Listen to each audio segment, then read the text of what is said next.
অপরের সাথে যেই সুরে কথা বলে ওই সুরে যদি মোবাইলে স্বামীর সাথে কথা বলতো তো মনে হয় স্বামী ডেলি এসে পায়ে তেল মালিশ করতো।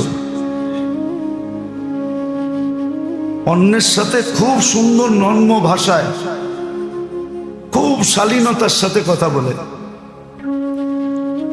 আওয়াজ মোটা হইলেও চিকন বানায় বলে। কি রাগ হয়ে গেলেন? কিন্তু স্বামীর সাথে আওয়াজ চিকন হইলেও কর্কশ করে বলে।